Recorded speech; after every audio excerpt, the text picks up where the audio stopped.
I'm looking at 30 people shooting around the Chase Center floor, and Guru's among them. I see Mark Willard out there. I know Lucas Alexander is out there. My favorite early is Nicole Gray. She's one of only 2 women participants, but she got better form than any of these guys, especially Mark Carandi, who just airballed one from Yeah, and she actually dressed like she came to play. A lot of people are out there on the court right now, if you look on YouTube, in jeans, specifically Daryl the Guru Johnson. Yes. So with not much to kind of stretch out, I do not know who's got the upper hand in this one, even though Goose says he's the betting favorite. Well, and what I want to make very clear is 2 things can be equally true, and one is I love Guru, but 2, I do not want him to win this. I mean, why? Because he'll be insufferable.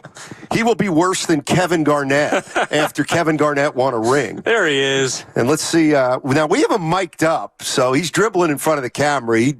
He never saw a camera he doesn't like, and now he's dribbling no left hand, I've noticed. Hey, listen. There he is. I made my first free Goo, throw. what's going on? There you go, Goo. I made my first free throw, took Willard off the dribble, went hard right. He fouled me at the rack. You guys missed that. But I'm ready. I'm so ready. I'm not even warming up right now.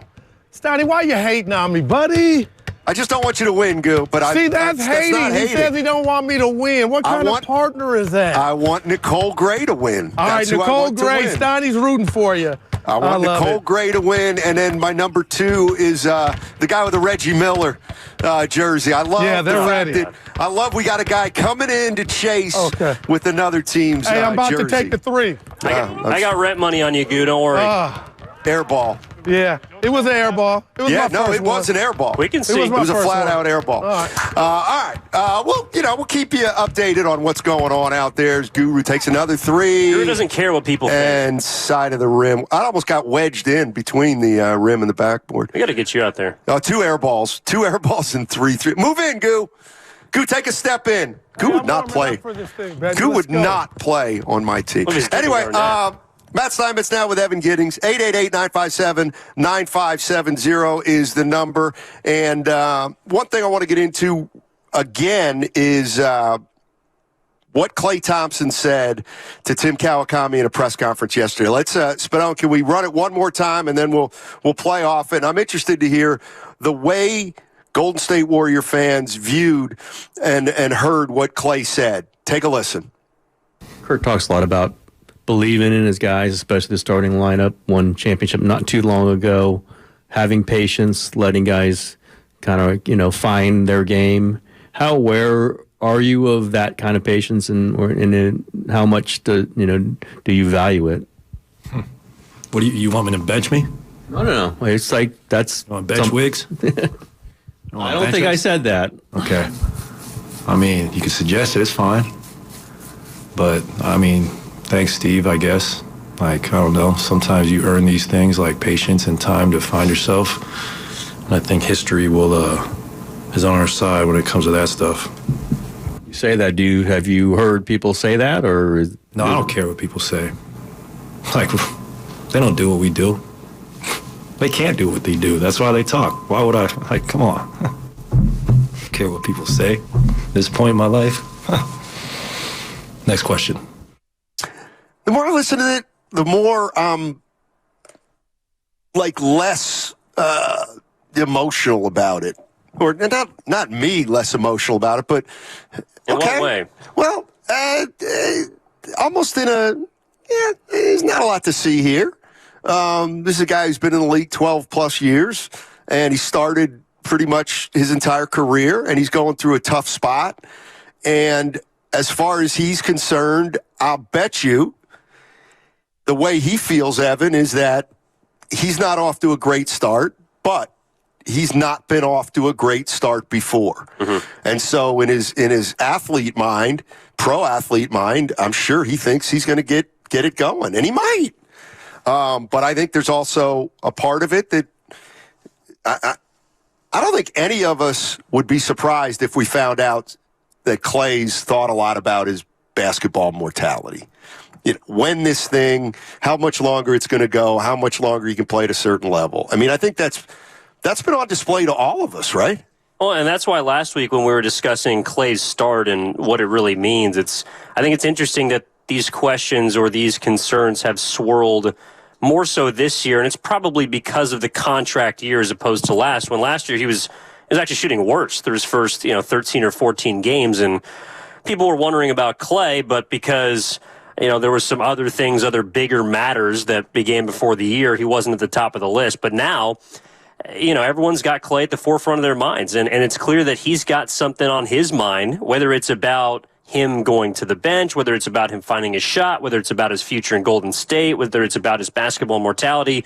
He's clearly got a lot going on. And so I think it kind of just boiled to the surface due to that question, which to me, the first question, I didn't necessarily think Kawakami was suggesting a benching, but the fact that Klay then brought up Wiggins' name also, he clearly hears what people are saying about him, exactly. And he hears what people are saying about the team, which is, hey, these guys are trying to figure it out. And right now, the two weakest links, according to social media and Twitter, are Klay and Wiggins. So they're the guys who've played the most, who haven't produced the most at this point. And he's trying to figure it out. And he's probably curious as to why someone would inquire, into his head coach not giving him the benefit of the doubt when he's earned it through 12 years. From the 408 on the Comcast Business text line, you guys missing this. Klay is currently taking 5 fewer shots per game than 2018. His make percentage is down a bit, but that's 4 points more per game to current points per game. So let's talk apples to apples. So But this is my point. Do you want Klay Thompson taking 5 fewer shots a game? That's never really been his game. I mean, he's always been a gunner. Right. I know some people may not think about him like that because he's shot such a high percentage throughout his career. But, I mean, right now, his three-point percentage is about 37%. That's decent for a player not named Klay Thompson, as we see Daryl the Guru Johnson just get rejected by Grandy out of bounds. And I think the overall shooting percentage of 40% is probably more indicative because Klay, at the very least, used to be a guy that if his shot wasn't falling, could move off the ball, could finish around the rim. And, I mean, he's clearly in a transition period. And unfortunately, it's kind of coincided with the Warriors also trying to figure out if they're in a transition period at this point in the season. Which way is it going to go? They're about 500. Is it going to go up, or is it going to continue to kind of middle like it did at this point last year? So, I mean, unfortunately, Klay has set a very high bar for himself, and that's why he's got the confidence. That's why Steve Kerr gives him the patience. But when you don't reach that bar and we're moving into the 15 to 20% way portion through the season, people are eventually going to start asking these kind of questions. And I know he hasn't been asked them in his career. That's a credit to him. But I also wonder, too, if he didn't necessarily expect these to come at any point. Yeah, I think when I think of Klay, and this is a tricky one. Klay's a tricky one as far as I'm concerned. And what I mean by tricky one is I believe every player is different. And how players age is different. Everybody does it differently, whether it's because their physical skills have deteriorated or whether they're mentally not kind of up for it. So when you think of Klay Thompson, to me there's two things. One is the fact that he can get you 20 a night. All right, he's 20 a night, automatic for the course of his career. But more than 20 a night, you also know that there's some nights he could get you 35 or 40 because he can shoot it that well. So on a night when he's going to get you 30, he's going to take 20 shots, but most of them are going to go in. So what I always think is if his number of shots goes down, well, how's he going to have one of those big nights or as many big nights as he has in the past if he's shooting 4 or 5 shots less every single game on average? And then you have to ask yourself, and listen, this is part of the decline not decline, but this is part of when great players decline. It's worse than when just pretty good players decline. Because if Klay Thompson could get you 25 a night and stop the other guy from scoring, he doesn't give you the threat of getting 30 anymore, which means which means you don't have to guard him like you had to guard him before.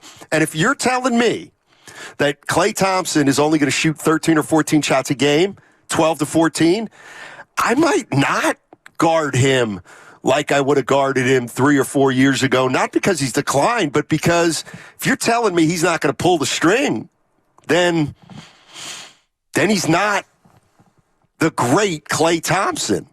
The great Klay Thompson's got to take 18 to 20 shots a night.